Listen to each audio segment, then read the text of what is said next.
Коронавирус пандемиясына байланыштуу Россия 2020 жылдын март айынан бери чек араларын жапкан. Мындан тышкары аба каттамдарына чектөөлөр бар.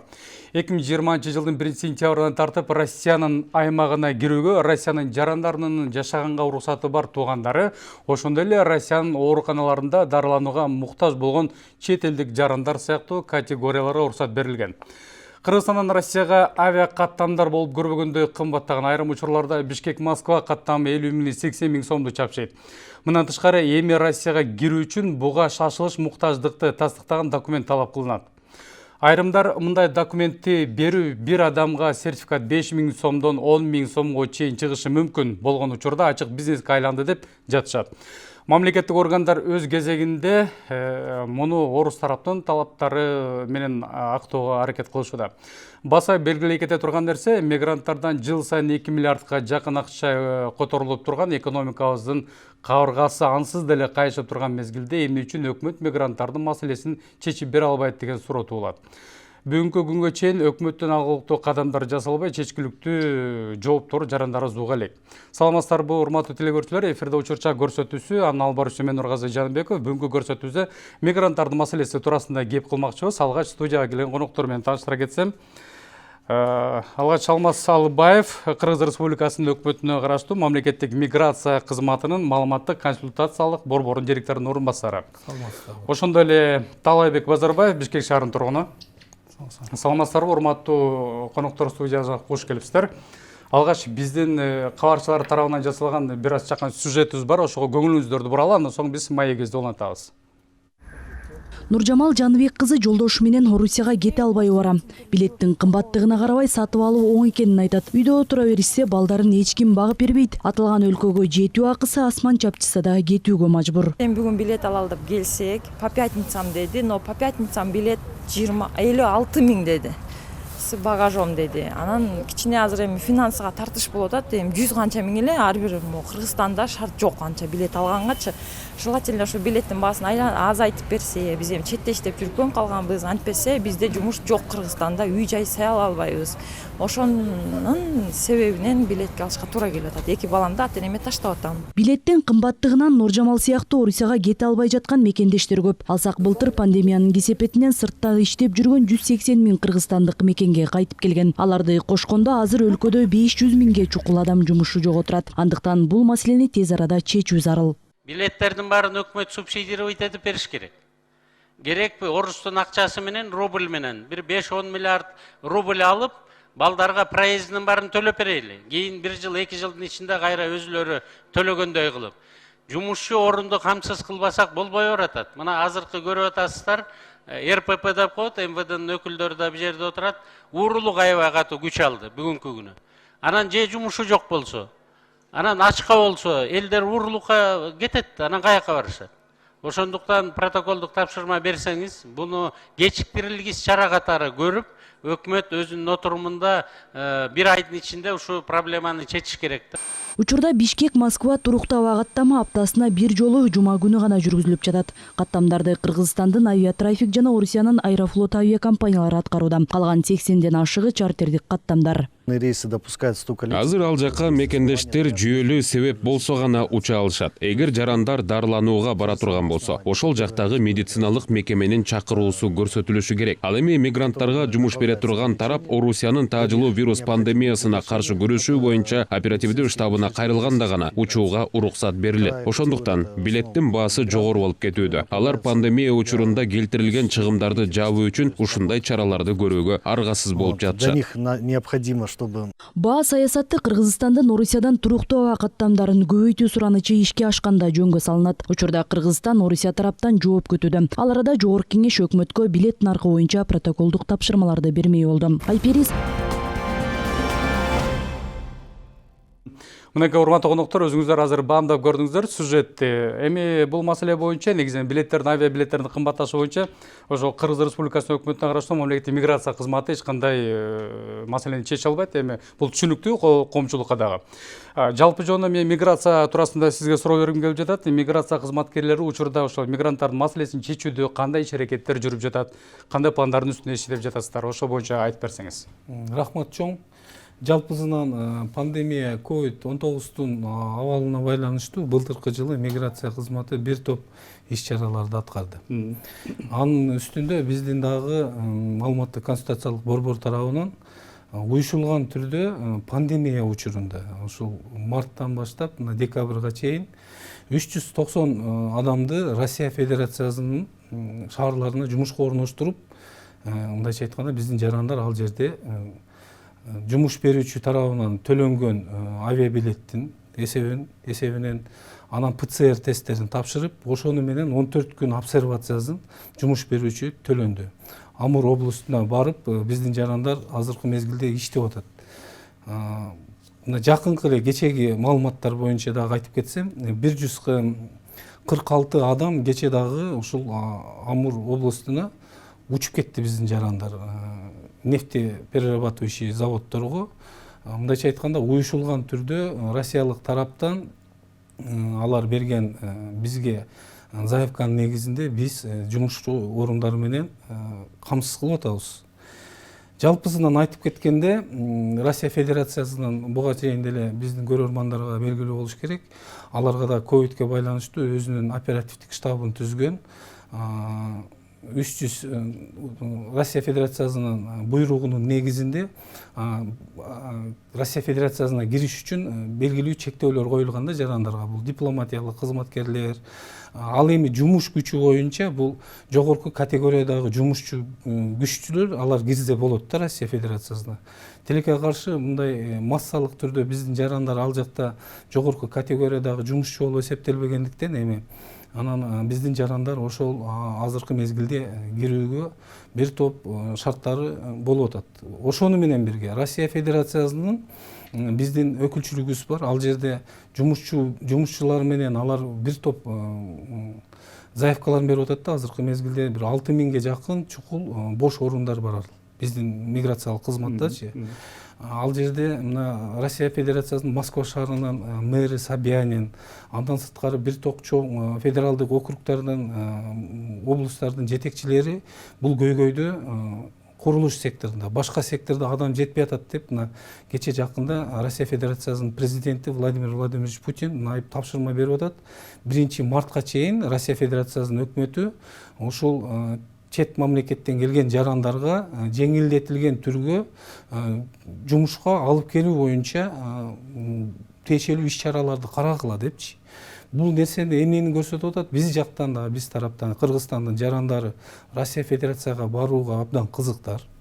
Экинчи жактан Россия Федерациясынын жумуш берүүчүлөрү дагы биздин жарандарды алып кеткенге абдан азыр муктаж. Ошого белгилеп кетүүчү нерселердин бири Россия Федерациясынын жумуш берүүчүлөр биздин маалыматтык конституциялык борборго келип, биз скайп аркылуу онлайн түрүндө сүйлөшүүлөр жүргүзүп атабыз. Ошол жерде бизге дагы бир топ бош орундардын вакансияларын берип, эң негизги шарттары бул авиабилеттерин төлөп беребиз дешип атат.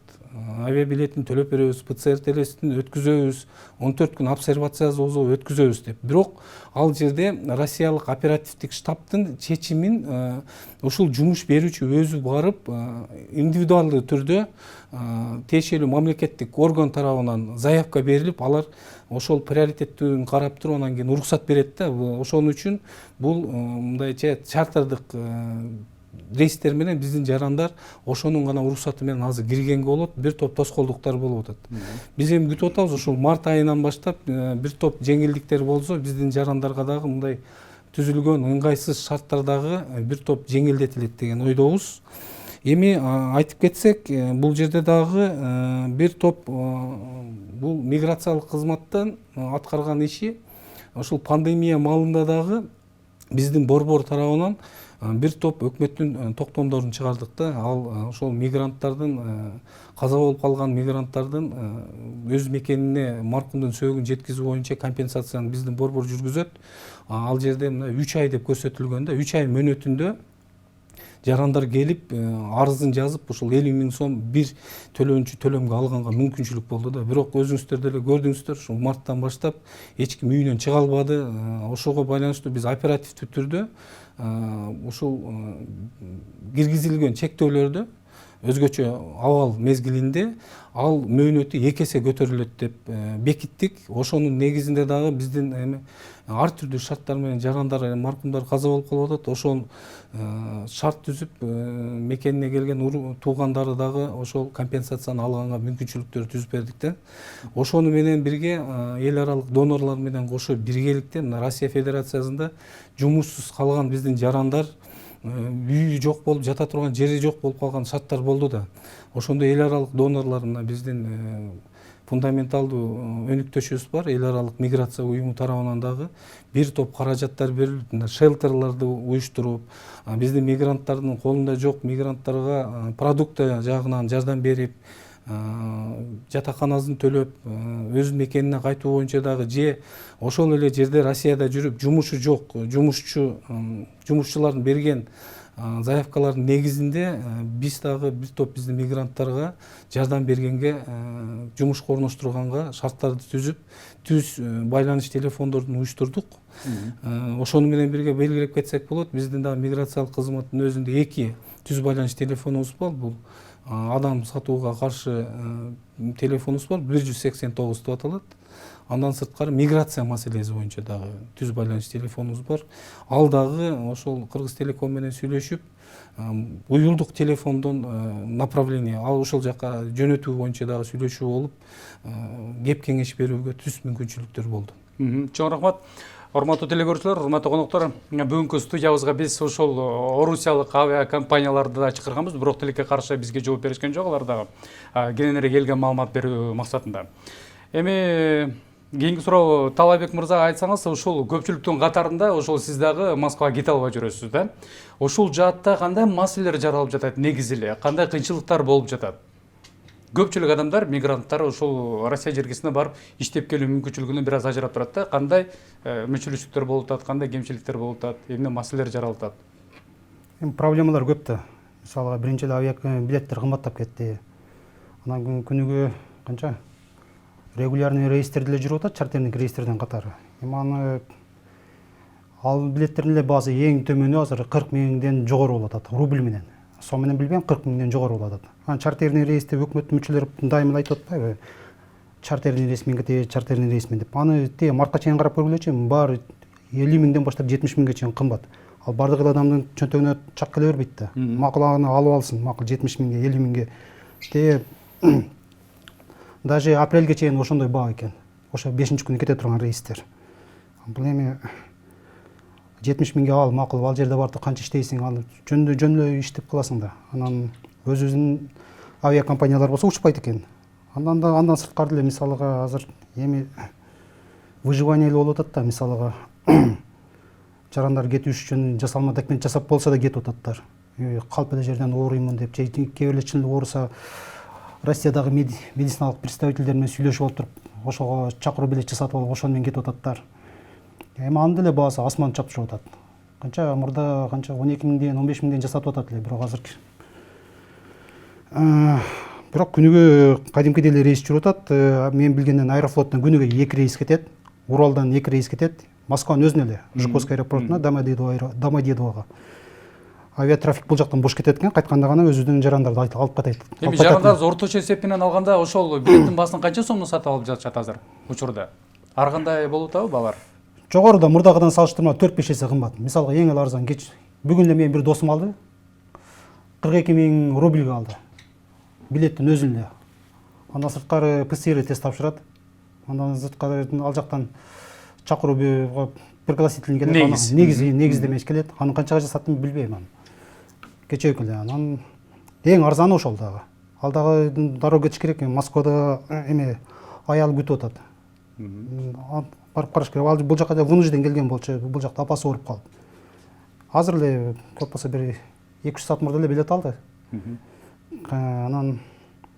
Андан дагы проблемалар дагы барып атканда кээ бирлерди аэропорттон өткөзбөй коюп атат. Өткөзсө ойло 45 миң 50 миңге билет алсаң жөнү күйүп кетет. Көп эле билеттер самолет учуп кеткенден кийин возврат болбойт да, акчасы күйүп кетет.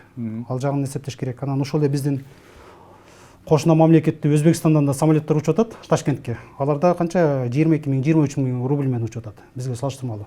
Эми биринчи Кыргызстан, Орто Азия боюнча биринчи Кыргызстанга Россия эмесин ачты, авиалинияларын. Бул жагы Кудайга шүгүр дейли, бирок бул баа өтө эле жогорку баа да. Бул акчалар асмандан түшпөйт. Эртең эле барып иштеп табыш керек, эме кылыш керек. Ошол. Эми сиздин тааныштарыңыздын арасынан ошол бирөө жарым ошол Россияга барып, азыр жумуш менен камсыз болгондор барбы? Жанагы ал жакка барганда азыр көпчүлүк адамдар айтып жатат да, бул жерде негиз сурап жатат чек арадан. Бирок тилекке каршы ал ошол Москванын аэропортторуна түшкөндө андай негизде эч ким сурабайт экен деген маалыматтар болуп жатат да. Сиз Ошондой, ошондой. Барат, бул жерден эле сурап атат дейт, биздин пограничниктер сурайт дейт. Бул жактан авиакомпаниянын представительдери сурайт дейт. Россияда эч кандай сурабайт дейт. Ошол. чоң рахмат. Алмаз мырза, айтсаңыз, негизи ошол жогоруда сиз белгилеп өттүңүз да, ошол ПЦР тесттер боюнча кененирээк маалымат бере кетсеңиз. Биз негизинен канча сомго турат бир жаран учуп кеткенге ошол ПЦР тапшырганга? Мен буга чейин дагы белгилеп кеттим.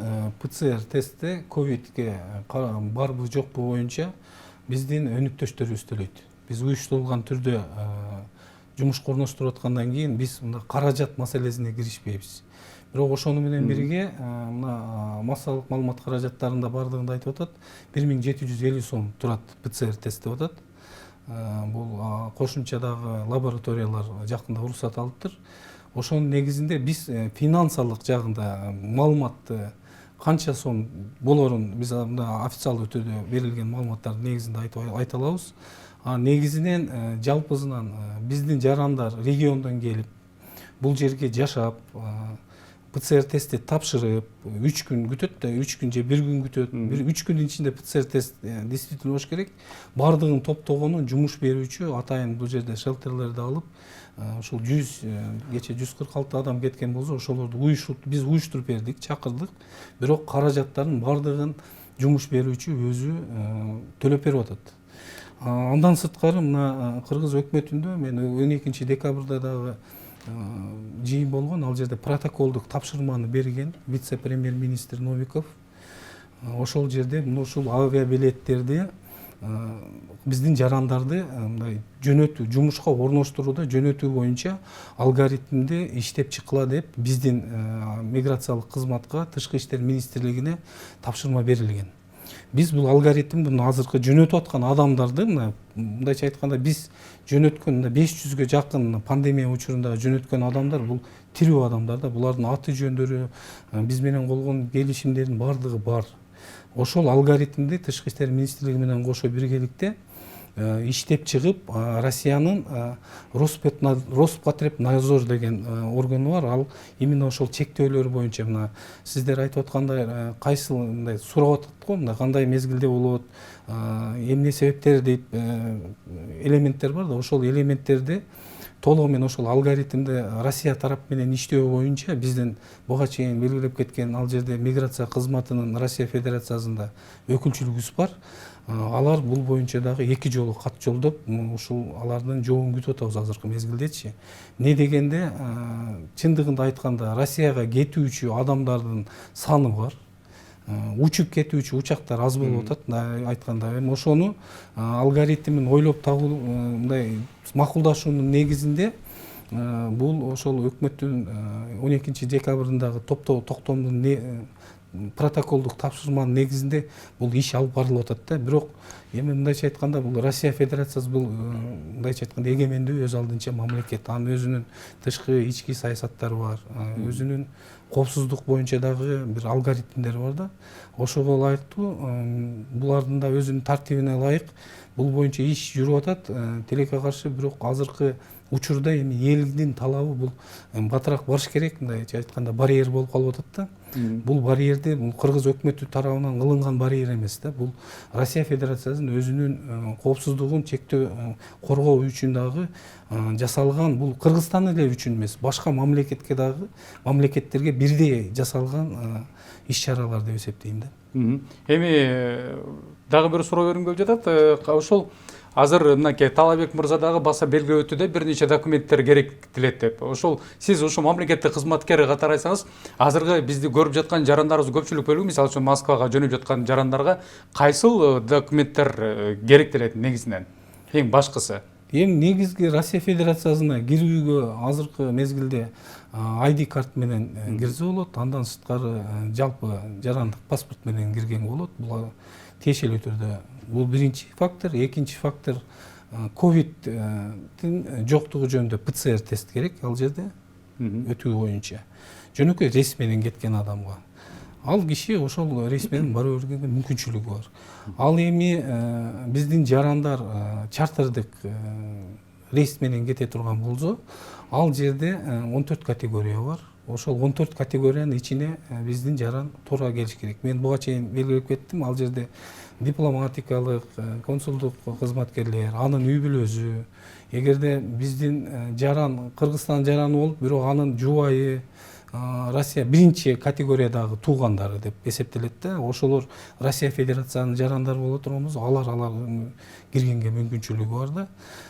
Ошондон эле белгилеп кеткен буга чейинки мына жогорку категориядагы кесипкөй кызматкерлер алар келишимдин негизинде кирүүгө мүмкүнчүлүктөрү бар. Чоң рахмат. Бизде телефон коңгуроо бар дейт. Алло, саламатсызбы? Алло, саламатсыздарбы? Менде суроо бар эле Алмаз мырзага, миграция кызматынын жетекчисинин орун басарына. Урматтуу Алмаз мырза, азыр мына сиздердин берүүңүздөргө жаңы эле кошулдум. Менде бир суроо. Бүт эле бул биздин жаштарды, баягы жумушсуздарды Орусияга кетиргенге тиги бу деп эме болуп атат да. Эми ушу биз өкмөткө бир маселе коюп, жанагы бир өнүккөн Европа мамлекеттери менен Корея, жанагы Түштүк Корея, Япония дегендер менен бир ошо биздин жаштарга бир мамлекет тарабынан жана жол киресине эме кылып бир ошолор менен сер мамлекеттик кызмат катары бир сүйлөшүп, келишим түзүп бир өнүккөндөргө жиберсе, өнүккөн өлкөлөргө жиберсе болбойбу? Кыскача суроом ушу. Жооп берип коюңуз. Чоң рахмат. Рахмат, абдан орду менен болду суроо, замандын талабына ылайык. Мен белгилеп кетейин, Япония мамлекетине мен былтыркы жылы Япон мамлекетиндеги Relationship деген компания менен ушул январь айында 2020 жылы кол койгонбуз. Биз уюшулган түрдө Японияга биздин кыргыз жарандарын жумушка орношууга. Биз ал боюнча алгоритмди иштеп чыгып, кандай болуп иштейт деп ишти баштагандан кийин пандемия болуп калды. Биз быйылкы жылы бир дагы жаранды Жапон мамлекетине жөнөткөнгө мүмкүнчүлүк болбоду. Ал эми Корея боюнча 2007 жылдан бери Кыргыз Республикасынын өкмөтү тарабынан, анан Корея өкмөтү тарабынан, Корея Республикасынын өкмөтү тарабынан 2007 жылдан бери уюшулган түрдө биздин жарандарды Кореяга жумушка орноштурабыз. Бул багытта дагы мындайча айтканда биздин маалыматтык консультациялык борбор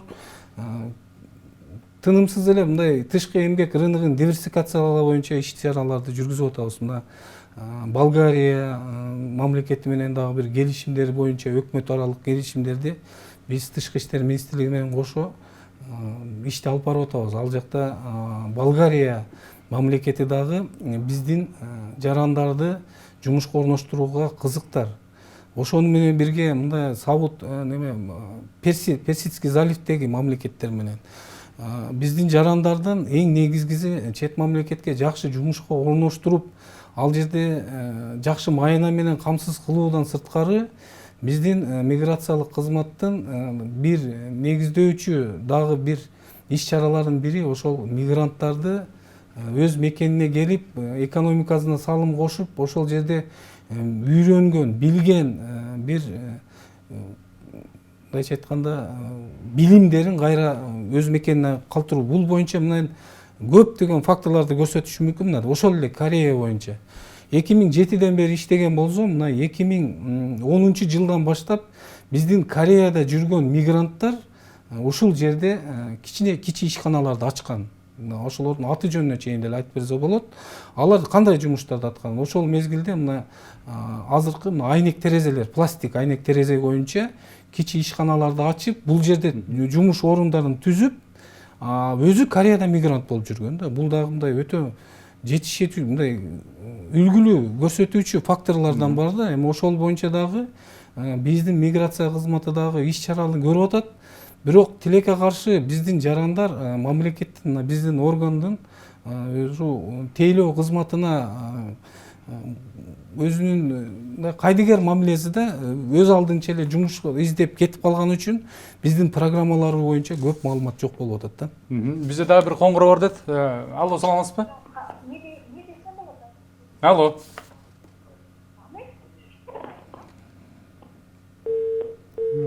Бир салсап кетти. Талабек мырза, айтсаңыз, азыр мынакей мигранттардын укугу негизинен ошо Россия жергесинде биз мынакей маалымат каражаттарынан, соц тармактардан көп эле көрүп жүрөбүз да, алардын укугу бузулган учурлар.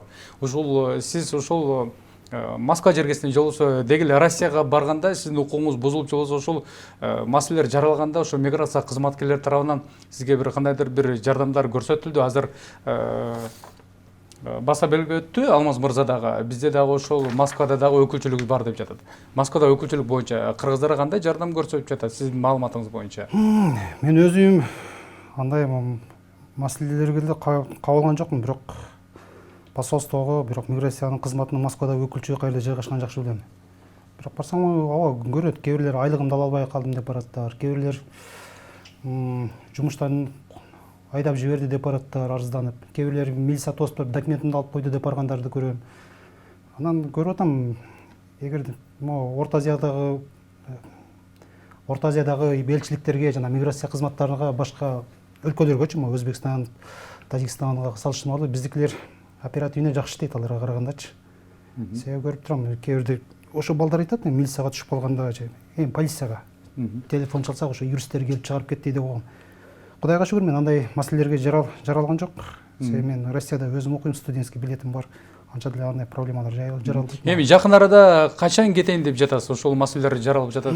Кантип кетиш керек? Капчыкка барып такалып бүт эле маселе барып. Капчыкка барып такалып атат. Анан мен мисалы азыр онлайн окуп атам, 70 миңге, 50 миңге билет алып баргандан көрө Кыргызстанда эле жатканым жакшы. Сен аны барып дагы эле иштеп табасың, бир ай жөн эле кол болушуң керек. Андан көрө жөн эле жатып арзан билетти күтүп отурган эле жакшы. Эми арзан билетти качан күтө аласыз? Кээде чыгып калат, мисалыга. Азыр сиз жогоруда баса белгилеп өтүңүз, азыр чартердик рейстер деп Алмаз мырза дагы баса белгилеп өттү, бирок апрелдин 5-ине чейин аларда баасы кымбат болуп жатат деп. Алар кымбат, аларга өтө эле кымбат болуп атат. Аларчы эми өкмөттүн мүчөлөрү кайсы эле массалык маалымат каражаттарына барабы, эми ушуну эле баса белгилеп айтып атат да, биз ушундай чартердик рейстер уюштуруп койгонбуз деп. Ал кымбат, ал жетишпейт. Ал дегенчи андан башка да рейстерди ачыш керек. Ал деген аз. Күнүнө 2 самолет учат. Бир бортто 180 эле киши учат. Ошондо бир жумада 360 киши болсо, уштан бир 600ге жакын эле киши кетет да. Болбойт ал. Андай болбойт. Дагы башка чартердик рейстерди уюштуруш керек. Же Россия өкмөтү менен сүйлөшүп, же башкача жолдорду табыш керек. Же Турция аркылуу киргендерге альтернатив жолдорун таап туруп, ошого уруксат бериш керек. Ошол эле Турцияга мисалы Турция аркылуу учсаң 12 миң, 9 миң кирип барсаң болот. Бишкектен учсаң же Оштан учсаң 40 миңге жакын калып атасың. Эң арзаны ал. Арзан. Кымбат андан 5 бетер кымбат. Эконом класс ошондой болуп атат да. Мен мурда бизнес класстагы эң бизнес кымбаты 33 миң болгон. Азыр эконом класс 40 миңден жогору болуп атат да, эконом классы. Мында кысылып кете турган орундар. Эми ушул маселелер жаралып жатканда сиздер бир өкмөттүк мамлекеттик кызматкерлерге же болбосо бир кандайдыр бир ишканаларга кайрылдыңыздарбы, бизге ошондой жардамдар керек деп? Азыр ошол учуп кетүүнү каалагандар кимдерге кайрылып жатат? Же ошол орусиялык авиакомпаниялардын кассасын босогосун эле карап турушабы, качан билет арзандайт деп? Эми айтып атпайбы, айткандар айтып атат, эме кылып атат, бирок өкмөт деле кол кушуруп атпайбы, биздин колубуздан келбейт, бул мамлекет аралык эле чечилбесе деп. Ошол баары өткөндө эле 5-каналда эле айтты, ошол миграция кызматынын башчылары, эми жарандык авиациянын представителдери айтпадыбы, биздин колдон келбейт, же өкмөт чечиш керек, же президентибиз жакында инаугурация берет, легитимдүү бийлик келсе мүмкүн чечилип калар деп айтып атат. Ошол. Эми негизинен жарандык баса белгилеп кете турган нерсе, жакында эле мынакей жыйында жарандык авиация департаментинин жетекчиси дагы баса белгилеп өттү. Билеттердин баасынын көтөрүлүшү бул негизинен эле ошол пандемия убагында көпчүлүк авиакомпаниялар кризиске учурап, ошонун негизинде көтөрүп салды деген жөйлөрдү айтып жатат да. Алмаз мырза. Азыр эми мынакей Талабек мырза баса белгилеп өттү. Алмаз мырза, айтсаңыз, негизинен ошол Москвада сиздердин өкүлчүлүгүңүздөр, ошол укук биздин мигранттардын укуктары бузулган учурда кимдер кызмат көрсөтөт, кимдерге барып кайрылса болот? Ушундай учурлар катталдыбы, канча катталды? Азыркы мезгилде Россия Федерациясында биздин өкүлчүлүгүбүз иштейт. Ал жерде кызматкерлердин саны өтө аз. бирок ошону менен бирге алардын өтө чоң нагрузкасы бар да. Жалпысынан алып карасак, мен цифралардан анча мынча өзгөрүп кетиши мүмкүн, бирок 50 миллион рубльга жакын биздин жарандар алып албай калган айлык майназын алып берген да. 2020 жыл. Может, статистика кичине көбүрөөк болуп калышы мүмкүн да. Анан ошонун негизинде биздин кызматкерлер ал жерде жумуш берүүчү менен убакыт кетет да. Ал жумуш берүүчүгө барыш керек, түшүндүрмө иштерин жүргүзүш керек. Ошону менен бирге биздин мигранттардын укуктарын калыбына келтирүү боюнча дагы бир топ иш-чаралар жүрүп атат да ал жердечи. Андан сырткары айтып кетүүчүмүн, пандемияга кабыл алып калган биздин жарандарыбыздын алардын андан сырткары мындай күнүмдүк мындай көйгөйлөрү дагы көп да. Ошол көйгөйлөр боюнча дагы кайрылганда компетенциясына ылайык өзүнүн жумушун алып барат да. Биздин ошол өкүлчүлүктүн негизинде тыгыз түрдө Россия Федерациясынын ал жерде ички иштер министрлигинин алдында миграция боюнча башкармалык бар. Ошонун жетекчиликтери менен дагы иш алып барышат да. Мынакей кара тизме боюнча дагы маалымат алуу, биз чек ара кызматы менен дагы жакында маалыматтарды алып элге жеткизип берип атабыз. Андан сырткары пандемия көп нерсени өзгөрттү да. Мамлекеттик миграция кызматындагы иштөө профили бир топ өзгөрүүгө душар болот. Быйылкы жылы биздин маалыматтык консультациялык борбор тарабынан интерактивдүү онлайн сайт иш жүзүн ашат. Бул боюнча биздин донорлор бир топ көмөк берип жардам берип атат. Мигрант чекит кежи сайт ачылат. Ал жерде онлайн кол борбор ачылат. Ошол жерде биздин жарандар түздөн түз кайсыл дүйнөнүн булуң бурчунда болбосо ал кайрылса болот. Онлайн 24/7 форматында иштейт. Андан сырткары буга чейинки белгилеп кеткен биздин уюшулган түрдө жумушка орношуу программалары боюнча маалымат Бириккен Арабтар Эмираты, азыркы Япония, Кытай, Россия Федерациясы боюнча толук маалымат болуп, ошол жерден эле биздин жаран өзүнүн анкетасын толтуруп койгонго мүмкүнчүлүктөр бар да. Ушундай бир чоң алдыбызда жаранды, мисалы үчүн биздин миграция кызматында аз эле кызматкер иштейт. Региондордо, райондордо биздин бөлүмчөлөрүбүз жок. Ошондуктан мисалы үчүн Акталадан же мисалы үчүн Баткендин бир Лейлек районунан атайын Бишкекке келип маалымат алып кетиш дагы өтө кыйын да. Маалыматы жок, биздин жарандар дагы бир топ ушундай көйгөйлүү кырдаалдарга душар болуп калып атат да. Чоң рахмат, Алмаз мырза, кечиресиз, биздин программада соңуна жетип баратат. Убакыттын тардыгынан дагы бир суроо бергенге үлгүрүп калайын деп жатам. Кара тизме боюнча негизи эле ушул көпчүлүк жарандар өздөрүнүн кара тизмеге кирип калганын билишпейт. Ошол боюнча кыска нуска маалымат бере кетсеңиз. Кыска айтсам, март айынан баштап Россия Федерациясынын бийлиги тарабынан бардык Россиядагы жүргөн мигранттарга амнистия жарыяланган. Азыркы мезгилде ал амнистия дагы уландууда. Биздин жарандар тилекке каршы ошол мүмкүнчүлүктү колдонуп, азыркы учурда мен ушул мүмкүнчүлүктөн колдонуп айткым келет, өзүнүн статусун, эгерде легалдуу болбосо, ошол жердеги учету болбосо, эмгек келишимдердин убактылары бүтүп калган болсо, азыркы мезгилде учетко туруп өзүнүн легалдаштырганга абдан жакшы шарт түзүлүп атат, мүмкүнчүлүк болуп атат. Бул деген нерсе биздин жарандар мындайча айтканда легалдуу жүргөнү менен өзүнө кийин көйгөй ашырбаганга мүмкүнчүлүк. Эми негизинен ушул кандайдыр бир мыйзам бузган учурда болбосо дагы, же болбосо бир кандайдыр бир акча карыздарын төлөбөй койгон учурда кара тизмеге кирип калышы мүмкүн да. Ал жерде ал түрдүү шарттар бар. Негизинен алардын административдик жоопкерчилиги жөнүндө кодексине ылайык 2 жолу административдик правонарушение жүргүзгөн болсо, ал кишини депортация жасап, выдворение кылып туруп, анан штраф салып коет да. Ал ошондой вилка бар. Ошону менен биздин жарандар туура эмес жерде жолду кесип өтүп кеткен болсо, эми машина айдаган биздин жарандарыбыз дагы көп. Жеңил автоону ойдап, такси менен такси кызматын алып барганда стоп линиядан өтүп кеткен болсо да 2 жолу штраф болсо, ал ошол беренеге ылайык туура келип калат. Эми кыска дагы бир суроо. Мен өзүмдүн мисал үчүн жаран катары кара тизмеге кирип калганды кайсыл булактан билсем болот? кара тизмеге кирип калганын билүү боюнча бизде азыр мына интерактивдүү айттым, онлайн сайт иш жүзүн ашат. Андан сырткары Ош шаарында биздин маалыматтык консультациялык борбор бар. Ленин көчөсү 221 дарегинде жайгашкан. Бишкек шаарында Токтогул көчөсү 237. Байланыш телефону 64 17 64. Чоң рахмат. Урматтуу коноктор, студияга келип маек куруп бергениңиздерге терең ыраазычылык билдиребиз. Азыр бизе мынакей программада соңуна жетип бара жатат. Бул бүгүнкү күндөгү эң орчундуу маселелердин бири. Талабек мырза сөзсүз түрдө маселе барып чечилет деген ишеничтебиз. Сиздин дагы үнүңүз өкмөткө жетти деген ойдобуз. Урматтуу телекөрүүчүлөр, сиздер ошол миграция маселеси боюнча учурчак көрсөтүүсүн түз эфирде көрө алдыңыздар. Кайрадан эфир аркылуу көрүшкөнгө чейин сак саламатта калыңыздар.